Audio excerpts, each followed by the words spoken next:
The last transmission from the bridge came in at 03:14 local time. Routine. Coordinates logged, speed steady, cargo secure. 20 minutes later, the sky above the water lit up. By the time Coast Guard vessels reached the site, the tanker was already listing badly, its hull buckled, its cargo, tens of millions of dollars of crude oil, feeding a fire that burned for 6 hours. The ship was insured. It was flagged. It was traveling a route that American officials had publicly described as protected. None of that mattered. And here's the question that should be keeping every economist, every defense analyst, and every energy minister awake at night. If that guarantee didn't hold in the Strait of Hormuz, what other guarantees are quietly unraveling? Welcome to Daily Reports. What you're about to hear isn't a story about one tanker or one drone strike. It's a story about the invisible architecture of global order. The system of guarantees, perceptions, and financial structures that has kept the world's supply chains moving since 1945.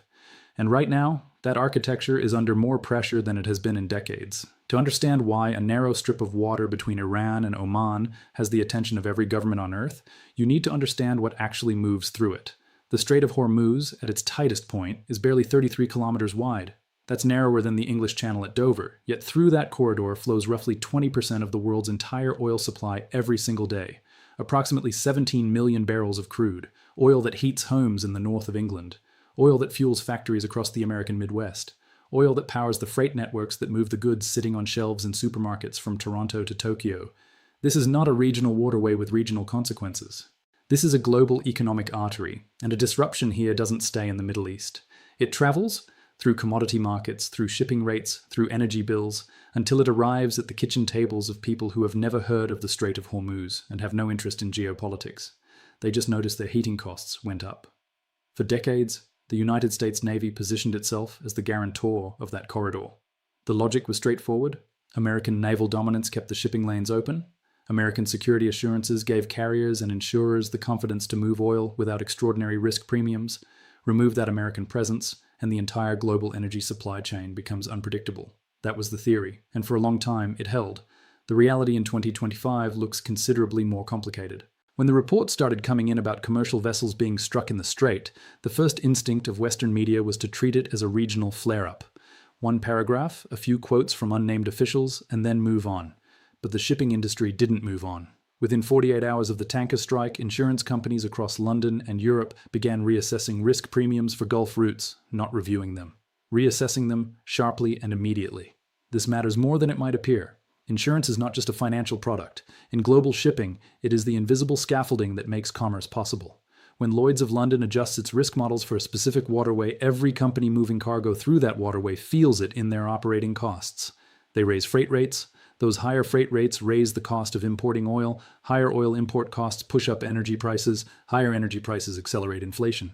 And inflation, that slow, invisible tax on ordinary life, shows up not in government briefings, but in the price of a full tank of petrol, in the figure on a monthly energy bill, in the reduced purchasing power of a paycheck that hasn't increased as fast as everything around it. This is the mechanism through which a drone strike in the Gulf reaches a family in Birmingham or a household in Minneapolis. Not through television footage or news alerts, but through mathematics, quiet, relentless, indifferent. Modern warfare doesn't always announce itself. Sometimes it just makes things more expensive until the pressure becomes political, and that was only the opening move. Because while the tanker was still burning, something far more strategically significant was happening in the air above the strait. Advanced American drone systems, systems representing genuinely cutting-edge military technology, were being neutralized over the strait. Not occasionally, not as isolated incidents. Repeatedly, Iran's layered air defense network, whatever its precise technical composition, appears to have developed meaningful capability against some of the most sophisticated unmanned systems in America's arsenal. But the development that sent a quiet shockwave through Western defense establishments was something else. Reports emerged, unverified officially, but widely discussed in defense analysis circles, suggesting that an F-35 had been compromised in the theater. To understand why that claim, even as a rumor, generated the reaction it did, you need to understand what the F-35 represents. This is not just a fighter jet. The F-35 is the centerpiece of American air power doctrine. It is the platform around which allied nations, the UK, Australia, Japan, the Netherlands, have restructured their entire air forces. It is the product of a development program that consumed hundreds of billions of dollars across 3 decades. Its stealth capability, its sensor fusion, its ability to operate in contested airspace, These are not just technical specifications, they are strategic guarantees, the promise that American air power can go where it needs to go and do what it needs to do. Rumors suggest the aircraft was challenged in ways its designers didn't anticipate. Reports claim Iran's electronic warfare and air defense integration has evolved significantly beyond what Western assessments credited. It's being said in defense circles that what happened over the Strait rewrites at least some of the strategic assumptions that Allied nations built their air defense planning around. None of this has been officially confirmed. But defense analysts aren't dismissing it, and that absence of dismissal is itself a signal worth paying attention to. The economics of this situation are almost grotesque in their clarity. An F-35 costs over $100 million per unit. The drone systems and electronic warfare capabilities that may have contributed to its compromise cost a fraction of a percent of that figure. In purely financial terms, the exchange rate is catastrophically unfavorable for the more expensive power. Strategists have written about this asymmetric cost curve for years. Watching it operate in real time against the world's most capable military is a different experience from reading about it in a policy paper. It has a different weight. But the military dimension, as alarming as it is, was not the most consequential thing that happened during this period. In the middle of an already volatile situation, something occurred that, in the language of professional diplomacy, is almost without modern precedent. American leadership made a public statement, not a leaked memo, not a classified briefing that found its way to a journalist, but an open, attributable public statement, floating the idea that coalition partners should consider joining a collective effort to seize control of Iranian energy reserves, to, in effect, claim and redistribute Iran's oil as a strategic objective. Take a moment with that. For generations, American foreign policy operated behind a layer of institutional language. There were UN resolutions, coalition frameworks, doctrinal justifications, the language of international law, carefully maintained even when the underlying strategic interests were nakedly visible. That institutional language served a function beyond mere optics. It provided other nations with the cover they needed to align with American objectives without appearing to simply follow orders. It maintained the fiction of a rules-based order that everyone could at least nominally subscribe to. That framework has not been abandoned entirely, but it has been dramatically compressed, and the countries that received Washington's call for coalition involvement heard something in that compression that they could not ignore. The Global South reacted immediately and pointedly. Nations across Africa, Latin America, and Southeast Asia, many of which have their own historical experience with the seizure of natural resources by external powers, responded in ways that ranged from pointed silence to explicit criticism. The reaction didn't make the front pages of Western newspapers, but it was noted, carefully, in every foreign ministry from Jakarta to Johannesburg. And something else was happening simultaneously, in rooms that don't appear in press briefings at all. While Washington was making the case for international solidarity, several countries that received those calls began quietly doing something else entirely. Some of them are American partners. Some of them host American military bases. Some of them have trade relationships with the United States worth hundreds of billions of dollars annually, and they began, carefully and without announcement, opening their own back channels to Tehran. Transactions denominated in Chinese yuan. Oil purchases structured outside dollar-based clearing systems. Bilateral arrangements designed specifically to bypass the financial mechanisms that Washington relies on to enforce its foreign policy through economic pressure. This is not a fringe development or a story about rogue states. This is a structural shift being made by countries with deep institutional ties to the American-led order. To understand why this matters so profoundly, you need to understand what economists call petrodollar recycling. The system established in the early 1970s when Saudi Arabia agreed to price its oil exclusively in US dollars. Every barrel of oil sold anywhere in the world created demand for dollars. That constant demand is part of what allows the United States to run persistent budget deficits without collapsing its currency. It is part of what makes American financial sanctions so powerful. Because if you can't conduct dollar transactions, you're effectively cut off from the global financial system. But if countries start pricing oil in yuan, in rupees, in arrangements that entirely bypass dollar clearing, that foundation begins to erode, not all at once. The process is gradual, but it is also, past a certain threshold, self-reinforcing. Once enough counterparties accept yuan for oil, the incentive to maintain dollar exclusivity weakens further. The economic historians have a phrase for this kind of structural shift: slowly, then suddenly. These countries are not acting out of ideological opposition to the United States. They are acting out of insurance. They are reducing their exposure to a system that is beginning to feel less reliable than it once did. And the fact that America's own partners feel the need for that insurance, that is the most significant signal in this entire story. What it means for the average household is something we'll come back to. But first, it's worth sitting with what this is costing people directly. Strategy documents don't bleed, policy papers don't grieve, but the consequences of what's happening in the Gulf have a human dimension that doesn't live in Washington briefing rooms. In the United Kingdom, Energy prices have been a source of genuine political and economic crisis since the early 2020s. The cost of living pressure that dominated British politics through that period was driven substantially by energy price volatility. The households that absorbed those increases were not abstract economic units. They were families choosing between heating and eating, pensioners running space heaters in single rooms, small businesses watching their operating costs climb while their margins collapsed. Any further disruption to Gulf oil and gas supply will not stay in the financial press. It will arrive at front doors in the form of revised energy bills, and it will arrive at the ballot box in the form of political fury. In the United States, petrol prices function almost as a real-time political indicator. They are visible, daily, unavoidable. Any administration presiding over sustained high fuel costs faces a specific and acute political problem, because voters draw a direct line between what they pay at the pump and the competence of the government. The tension between assertive foreign policy and domestic economic stability is not a theoretical concern being debated in think tanks.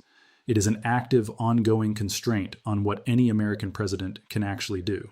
In Canada, where significant portions of the national economy are tied to energy production, global oil price volatility affects provincial revenues, energy sector employment, and the federal government's fiscal room to maneuver. A prolonged Gulf crisis doesn't stay offshore. It reshapes the domestic policy landscape. And then there is the dimension that carries the most profound human weight of all: reports of American military personnel unaccounted for in the theater. Aircraft potentially lost. The people inside those aircraft. Not statistics, not strategic assets, but service members with families. People who left behind mothers, fathers, partners, children who are now waiting for news that may not come in any form they can accept. The grief of that waiting doesn't live in a government press release. It lives in houses in Tennessee and Texas and Ohio and Oregon. It lives in the silence of a phone that isn't ringing. And it is inseparable from the strategic decisions being made by people in offices those families will never visit. This is the full weight of what's happening. It is not abstract, it is specific, and it is human, and it deserves to be acknowledged alongside the geopolitical analysis. None of what's happening is accidental. It follows a strategy that Iran has been executing with patience and precision for the better part of a decade. And understanding that strategy tells you a great deal about where this is heading. Iran never planned to fight the United States conventionally. It cannot. Its defense budget is a fraction of Washington's. Its air force is aging, many of its aircraft dating back to before the Islamic Revolution. Its surface navy would not survive an open water engagement with an American carrier group for long. Any planner in Tehran who looked at those comparative capabilities honestly knew that a conventional confrontation was not a viable path. So Iran chose a different path. The strategy is built on 3 pillars: deny, degrade, and deter. Not to defeat America in a direct engagement, but to raise the cost of American military action to a level that becomes politically unsustainable in Washington. To make the human cost, the financial cost, and the reputational cost of enforcing American dominance in the Gulf high enough that American policymakers eventually have to ask whether maintaining that position is worth what it's costing. The drone is the instrument of that strategy. Drone swarms are inexpensive to manufacture at scale. Precision missiles are exponentially cheaper than the aircraft they target. Undersea capabilities that threaten shipping are far less expensive than the naval forces required to counter them. Every time an advanced American system is neutralized, the exchange rate, in dollars, in credibility, in political capital, favors the asymmetric challenger. This is not a new insight. Defense economists and military strategists have written about this dynamic for years, describing it as the offset problem or the cost exchange crisis.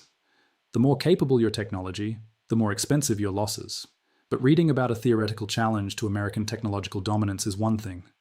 Watching it operate in real time against actual American systems in an actual conflict environment is something else entirely. It is being watched right now by military planners in Beijing, Moscow, Pyongyang, and a dozen other capitals. Every data point from the Strait goes into their assessments of what American military power can and cannot reliably do. And that recalibration, happening simultaneously in multiple capitals, has consequences that extend far beyond the Gulf. This is not a crisis created by one administration's decisions. The structural pressures that produced this moment have been building for years. They would exist regardless of who sat in the White House. The personality of leadership shapes how situations unfold at the margins. But the underlying dynamic, the challenge to American dominance by asymmetric actors operating in specific geographic and strategic niches, is a structural feature of the international system, not a policy failure that can be corrected by changing who makes the policy. Here is the counterintuitive reality sitting at the center of everything happening right now. The post-World War II international order was not built on formal legal agreements alone. It was built on a perception. The perception that challenging American power was ultimately futile. That deterrent didn't require constant enforcement because it was believed. Countries calculated the expected outcome of confronting American dominance and concluded rationally that the cost was prohibitive. The deterrent was self-sustaining precisely because it rarely needed to be tested.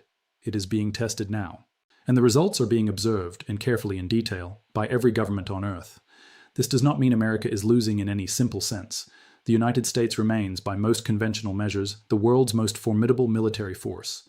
Its carrier groups, its strategic nuclear arsenal, its global intelligence infrastructure, its network of alliances, these are not illusions. They are real and they are substantial. But power is not merely what you possess. It is what others believe you are willing and able to use effectively. And in the specific theater of the Gulf, in the specific context of drone warfare and asymmetric naval pressure and financial rerouting, the perception of American invincibility has taken a measurable hit. What follows from that is predictable in the broad strokes. More actors, not just Iran, but others watching this situation carefully, will test the limits of American resolve in their own regions and in their own ways. The cost of maintaining American leadership rises because reassurance becomes more expensive when it is less automatic. Allies demand more concrete security commitments rather than relying on the general reputation of American power. Rivals invest more in asymmetric capabilities that exploit the gaps this situation has revealed. This is not the collapse of American power, it is the beginning of its renegotiation. And renegotiations of this kind, renegotiations of who sets the rules of international order, of which guarantees hold and which are conditional, have throughout history rarely been clean, rarely been quick, and rarely been free of the kind of miscalculations that turn manageable crises into something larger. We are, right now, in what historians call the dangerous window. The period during which the old rules have been sufficiently challenged that actors no longer fully trust them, but the new rules have not yet been established. The period during which the gap between perception and reality is widest, and therefore the risk of catastrophic miscalculation is highest. The period during which decisions made in the next months and years will shape the structure of the international system for decades.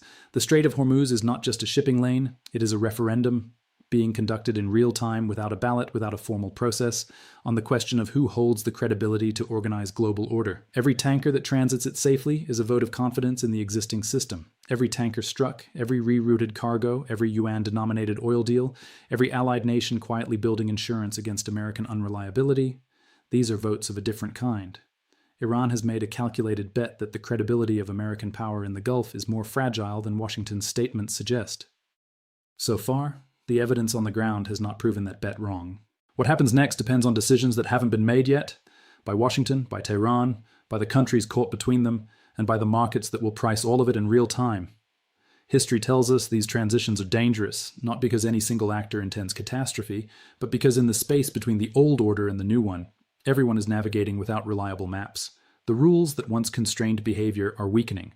The rules that will eventually replace them don't exist yet. And in that gap, even rational actors can make decisions that, in hindsight, no one wanted. We are in that gap now. The question isn't whether the world will look different on the other side of this. It will. The question is how different, and how much it will cost to get there. Before you go, 2 questions I want you to think about and answer below. First, can American credibility in the Gulf actually be restored? Or is what's changed here structural enough that no policy response fully reverses it? And second, if petrodollar recycling continues to weaken, if more of the world's oil trade starts moving through yuan and rupee and bilateral barter arrangements, what does that mean specifically for inflation, for savings, for the cost of borrowing in the United States and the UK? Is the average household already feeling the early effects and just not connecting it to the cause? Drop your analysis in the comments. This community debates what actually matters.